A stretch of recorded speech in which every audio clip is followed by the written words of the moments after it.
Welcome to another episode of Mixed Media Monday. Today I thought I might try using some of the same materials, but maybe using them in a slightly different way. So let's go ahead and dive in. So I've got my basic setup. I've got my paper, I've got my paint, some brushes, some water over here.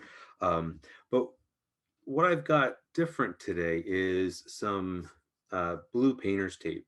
So this is just, you buy it at the store, and it's low tack, which is great for paper. A lot of people, a lot of folks will do this regular regular masking tape, and what it can do is it can tear the paper. But even this blue painter's tape, I've got to be careful because it can also tear the paper. So I'm just trying to tear off pieces that are long enough that it'll cover. And so this is just a basic masking technique. So, that idea of masking tape, but instead of using the regular masking tape, we're using this blue tape. The nice thing is it does come in different widths as well. So that just kind of helps me block off areas. And let's see, what do I want to use today? Let's start with some of this pink, this fuchsia color.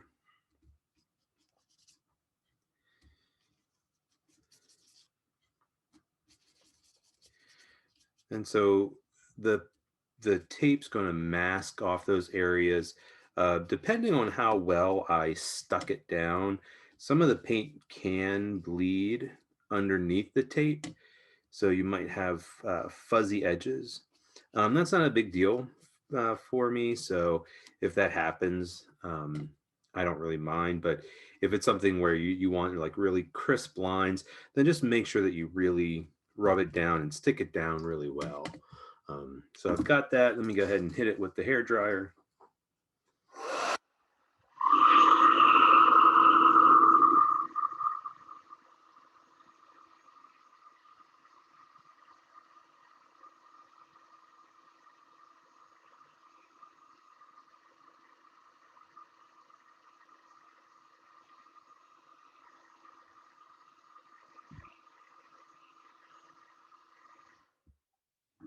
So drying it before I peel the tape off is going to kind of keep any big kind of puddles from flowing where I don't want to, or if there's a lot of wet paint on the tape, I don't get it all over my fingers. Um, that's pretty clean. So I just, as I peel it off, I just want to be careful, especially near the edges, because that's where it can really pick up and tear. And so I don't know if you can see, but there's a little bit of pink right there where the paint bled underneath. And we have a little bit more bleeding on here. There's a little bit there, but that really doesn't bother me. So you kind of have to make that decision, like, is that something that's really gonna bother you? So I like that. I like being able to block off areas, and I'm gonna do something similar, but I'm gonna use stencils. Uh, now I'm not gonna do a word. I'm just gonna do the letters. Actually, you know what I'm gonna do? I'm gonna flip this over so that way the letters are backwards, and I'm gonna just kind of let the letters kind of fill up that space, let it go off the edges. And I'm really just kind of looking more for the letters as a background, as a texture, as a pattern. And I think I'll hit it up with a little bit of violet. Now with the watercolor, the water makes it want to bleed, makes it want to run underneath the edge of the stencil. And that can drive people nuts. So if you really want real crisp, clean letters, either don't use watercolor paint or apply it in a different way. And if you want it to be a little bit cleaner, a little bit neater, using a sponge, because if you get a sponge, you're kind of dabbing it on. A sponge, it's a little bit easier to kind of control the amount of water because you can have a damp sponge. But I really like when the paint bleeds underneath. And I'm trying not to make this too dark because I really want this to be more in the background. So, people will use sponges. Sometimes if you have spray ink, you can spray through it.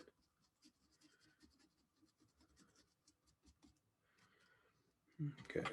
And then when I peel this up, you can see where it really bled underneath some of them. Some of the letters are kind of fuzzy, but I really, really like that. So let's go ahead and hit that with the hair dryer.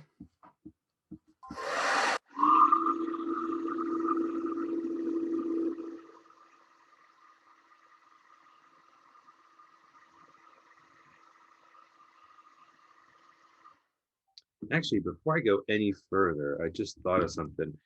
That's really stark. And so I kind of rinsed out my brush and I'm just going to drag it over. That paint's not totally dry. So the hair dryer sort of set some of that paint so that way it just doesn't all blend away. But by using the water and just sort of spreading it, it softens it. It makes that white no longer that real stark white. So let's go ahead and dry it now.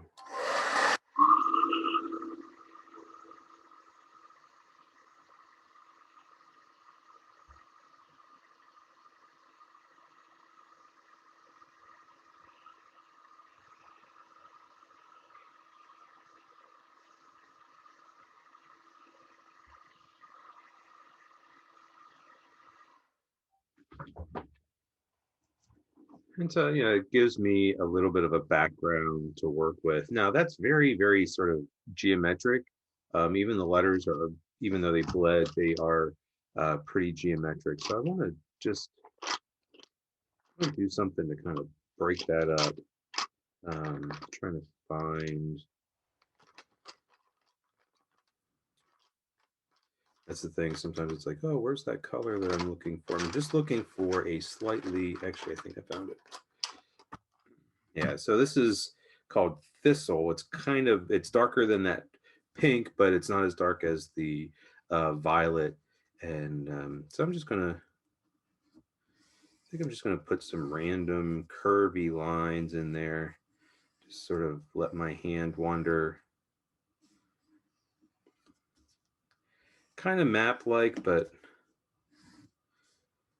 just trying to be a little bit more random. And then let's see what that looks like with a little bit of water.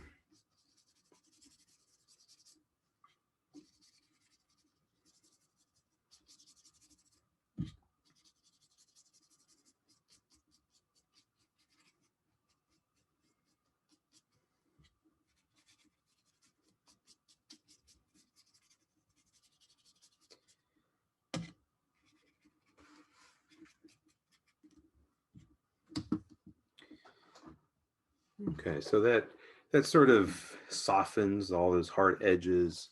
Let's go ahead and dry it.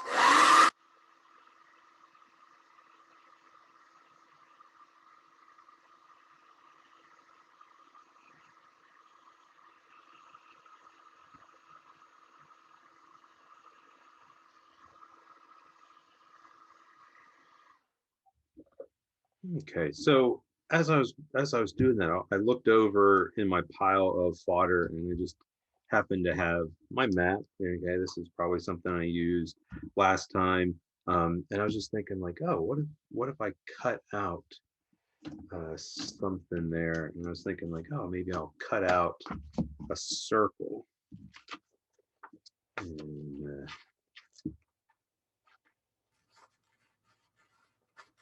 so I'm just gonna freehand. That's a little bit big, but just get rid of all that extra, make it easier to cut.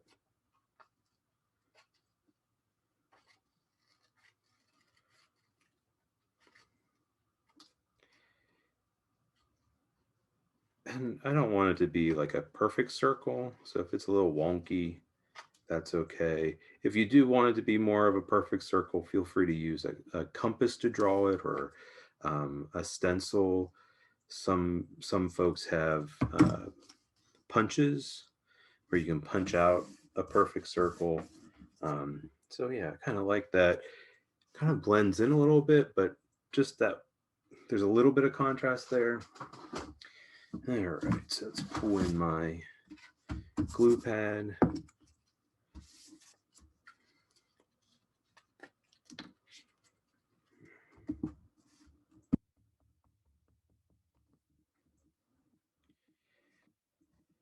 So I'm thinking with this one that I might want to have it just a little bit more abstract. So that circle can kind of be my focal point. And I didn't put it smack dab in the center. That kind of makes it too much just like a target. But if I think about the rule of thirds, if you're not familiar with that, it's just simply if I divide this into thirds, so if I draw two imaginary lines down this way and two across this way, kind of that intersection uh, is a place where I could do that, where I could put my focal point. I want this to stand out a little bit more, so I'm going to do that in a couple ways. The first way is to use my water-soluble pencils. And I'm looking for, what's in here? There it is. Looking for the violet. The nice thing is that I have Inktense pencils and Inktense paints. So I know that the colors go together. So I'm just shading around that circle. I'm really going to make it stand out.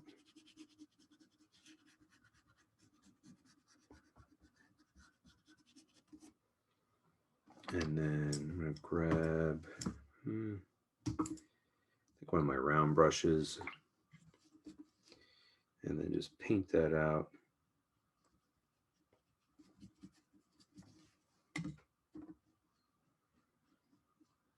So that darker violet next to that circle is going to make that really pop out.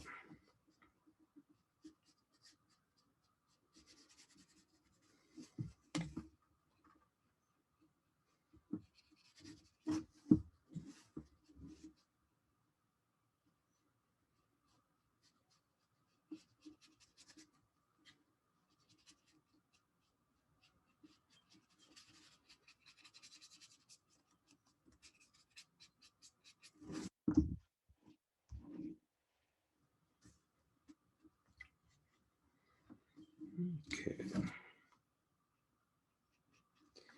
I'm thinking I want a little bit more. So I think I'm going to just hit up the edges, like the corners, just to bring a little bit more of that violet in there.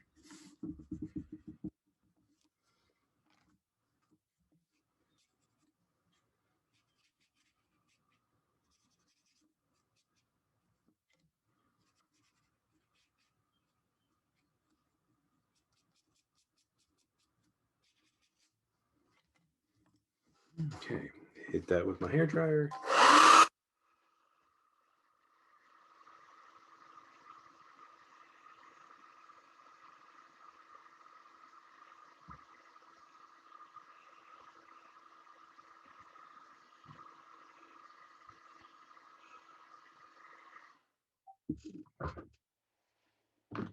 Okay, I think what I want to do, so I want to bring in, actually make this even more of a focal point. And so I've got this dark blue pen. I'm just going to draw some radiating lines.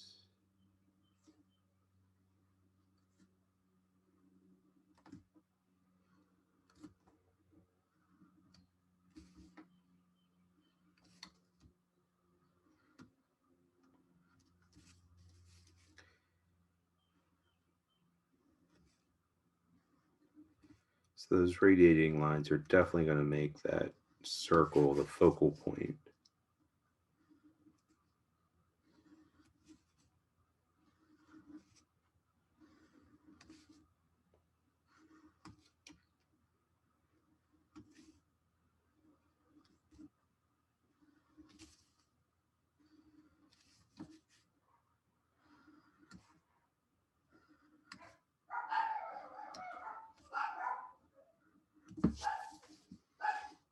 Okay.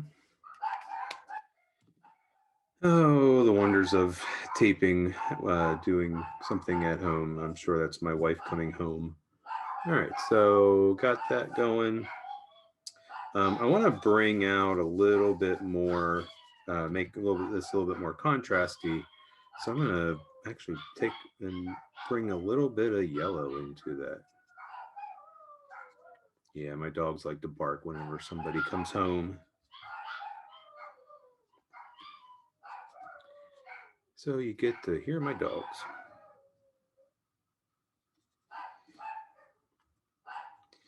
All right. So that yellow just is very contrasting to that purple. All right, hit that up.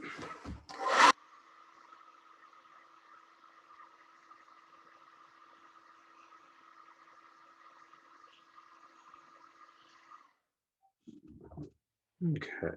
So I want to bring in a little bit more contrast, and I'm going to pull in some of my black pens.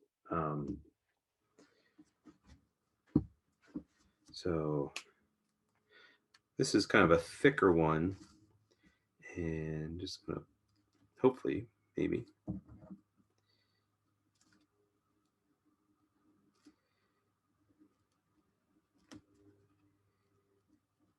The issue sometimes is with pens and such, is that when you're using it on mixed media, sometimes the media can sort of keep the pens from working.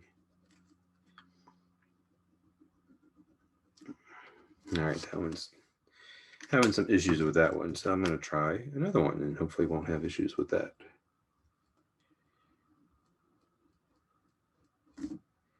So yeah, the issue becomes the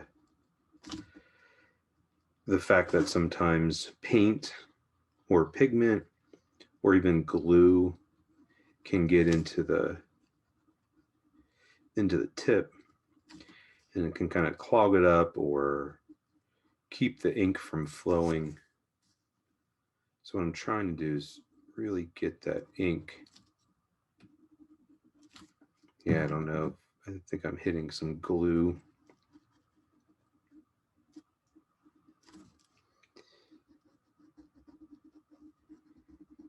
It's probably the one of the biggest problems I think any mixed media artist runs into. See, now this one's not working as well. There it goes.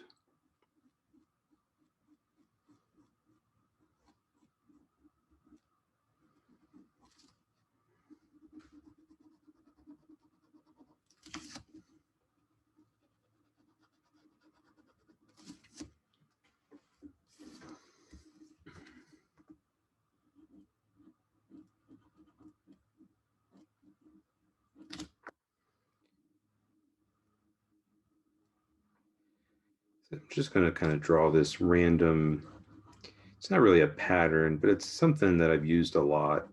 It's just these connecting lines. Some are thicker, some are thinner.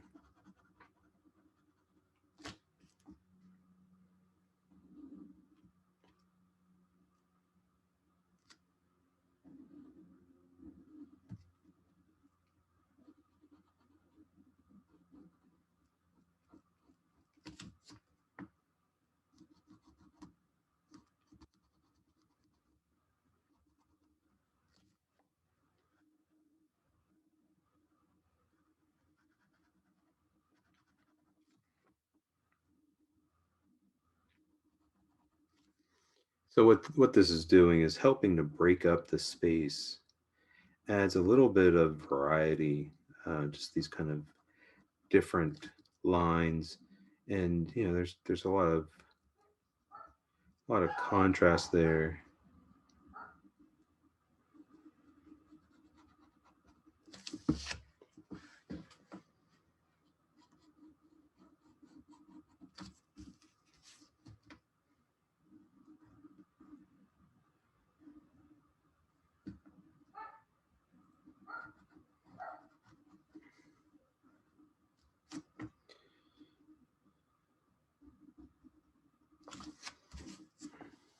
So if I just leave that there, then it's a little bit uneven, a little bit off balance.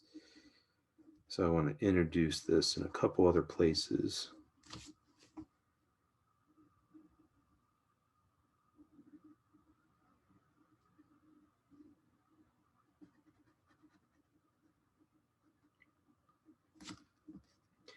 And really, for me, this kind of doodle, and that's exactly what it is. It kind of started as a doodle in my sketchbooks and in my visual journals.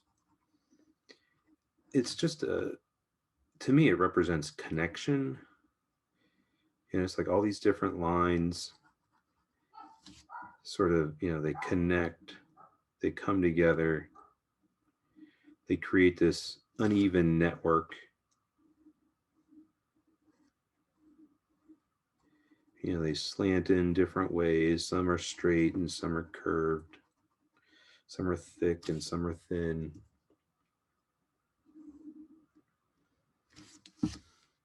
So those two areas start to balance each other. I'm going to go ahead and throw in another little bit down here that's kind of peeking in.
And so that kind of helps balance it out a little bit better.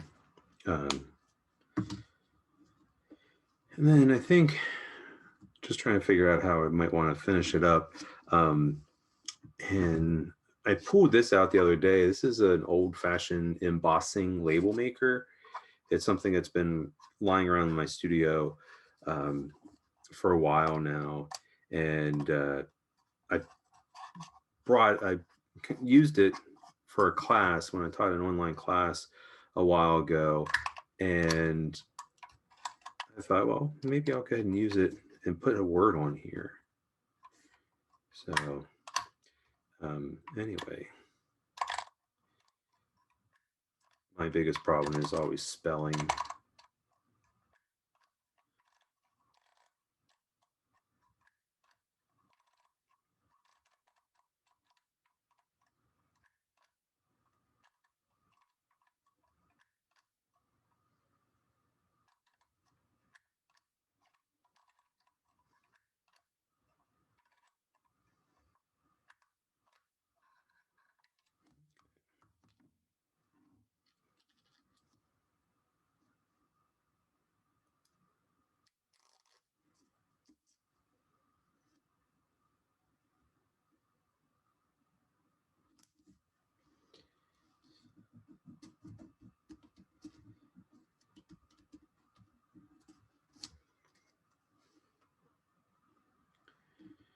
Kind of thinking like, do I want to do? I think I do. I want to do an entire phrase.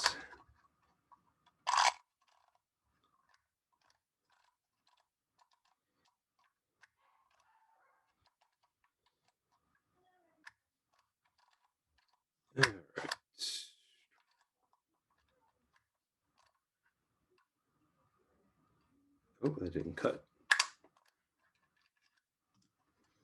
Okay.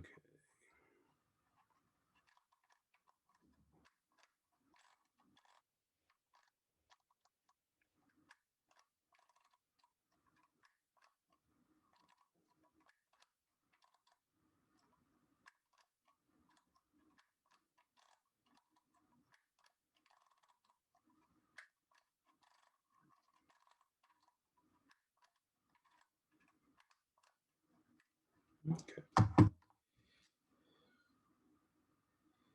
Actually, I'm going to redo the word the. I just don't think I pressed hard enough with it.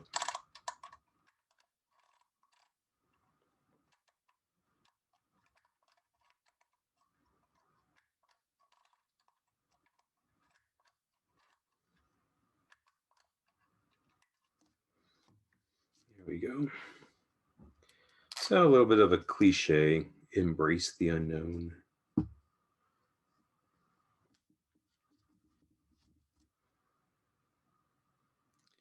But it's fun playing with those label makers.